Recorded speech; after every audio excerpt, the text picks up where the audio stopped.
যে কোনো বিপদে সূরা ইয়াসিনের একটি মাত্র আয়াত পড়ুন, সাথে সাথে আল্লাহ পাক রব্বুল আলামিনের সাহায্য চলে আসবে। আপনি অবাক হয়ে যাবেন, অলৌকিকভাবে আল্লাহ পাক রব্বুল আলামিন আপনার উপরে গায়বী সাহায্য নাজিল করবেন। আল্লাহ পাক রব্বুল আলামিন পবিত্র কোরআনুল কারীমের একটি আয়াত যদি আপনি পড়তে পারেন, সূরা ইয়াসিনের চমৎকার একটি আয়াত, এই কোরআনের ভিতরে আল্লাহ পাক রব্বুল আলামিন সব কিছু দিয়েছেন, এভরিথিং, যা কিছু দরকার। এই কোরআন হচ্ছে মুমিনদের উপর আল্লাহ পাক রব্বুল আলামিন রহমত স্বরূপ নাজিল করে দিয়েছেন।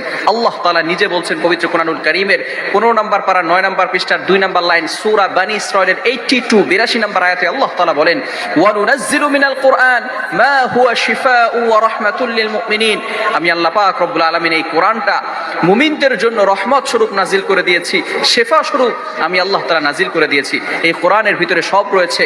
যেই সূরা ইয়াসিনের একটি মাত্র আয়াত যদি আপনি পড়তে পারেন, তাহলে আল্লাহ পাক রব্বুল আলামিন আপনাকে গায়বী ভাবে সাহায্য করবে। রাসূল সাল্লাল্লাহু আলাইহি ওয়াসাল্লাম সবচেয়ে কঠিন যে বিপদে পড়েছিলেন, সেই সময় এই আমলটা করে তিনি আল্লাহ পাক রব্বুল আলামিনের পক্ষ থেকে গায়বী সাহায্য পেয়েছেন। আল্লাহ রাসূল সাল্লাল্লাহু আলাইহি ওয়াসাল্লাম যখন মক্কায় দাওয়াত দেওয়া শুরু করে দিল, হঠাৎ করে মক্কার কাফেররা, কুরাইশরা আমাদের নবীজির উপর অ্যাটাক করার জন্য সকলেই পরামর্শ শুরু করে দিল। সকল মক্কার কুরাইশ কাফেররা মিলে তরবারি হাতে নিয়ে মুহাম্মদ সাল্লাল্লাহু আলাইহি ওয়াসাল্লামকে হত্যা করার জন্য বের হয়ে গেল। এমন সময় জিবরাইল আলাইহিস সালাতু ওয়াস সালাম আল্লাহ রাসূল সাল্লাল্লাহু আলাইহি ওয়াসাল্লামের কাছে এসে বললেন, ইয়া রাসূলুল্লাহ, ইয়া হাবিবাল্লাহ, মক্কার কুরাইশরা আপনার উপর অ্যাটাক করবে, আপনার উপর আঘাত করবে, এখনই হিজরত করার সময় হয়ে গেছে। আল্লাহ রাসূল সাল্লাল্লাহু আলাইহি ওয়াসাল্লাম নিজের বিছানায় আলী রাদিয়াল্লাহু তাআলা আনহুকে রেখে তিনি নিজের মাতৃভূমি, জন্মভূমিকে ছেড়ে মদিনায় হিজরত করার জন্য প্রস্তুত হয়ে গেলেন। দেখুন আল্লাহ রাসূল সাল্লাল্লাহু আলাইহি ওয়াসাল্লাম দ্বীনের জন্য কতটা কষ্ট করেছেন।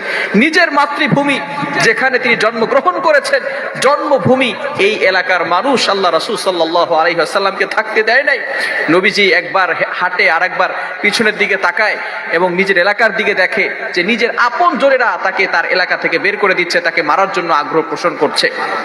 যখন আল্লাহ রাসূল সাল্লাল্লাহু আলাইহি ওয়াসাল্লাম বের হয়ে গেলেন, সাথে সাথে মক্কার সকল কুরাইশরা নবীজির সামনে এসে হাজির হয়ে গেল। কুরাইশের সর্দার যারা ছিল, তারা তরবারি নিয়ে মুহাম্মদ সাল্লাল্লাহু আলাইহি ওয়াসাল্লামকে অ্যাটাক করার জন্য চলে আসলো। আল্লাহ রাসূল সাল্লাল্লাহু আলাইহি ওয়াসাল্লামকে তখনই আল্লাহ পাক রব্বুল আলামিন এই সূরা ইয়াসিনের একটি আয়াত শিখিয়ে দিলেন।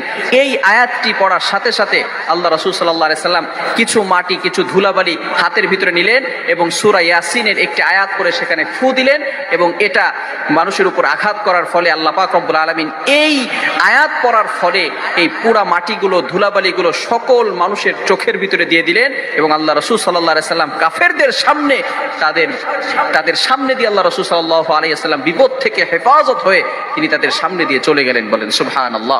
আয়াতটি হচ্ছে সূরা ইয়াসিনের 9 নম্বর আয়াত, 22 নম্বর পারা 19 নম্বর পৃষ্ঠার 14-15 নম্বর লাইন, সূরা ইয়াসিনের 9 নম্বর আয়াত। সেটা হচ্ছে, ওয়াজআলনা মিন বাইনি আইদিহিম সাদ্দা ওয়া মিন খালফিহিম সাদ্দা ফাআগশাইনাহুম ফাহুম লা ইউবসিরুন।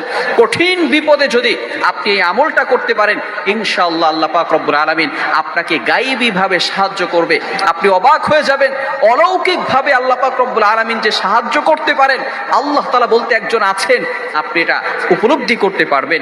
এজন্য এই আমলটা আমরা করব যখন আমরা বিপদে পড়ে যাব।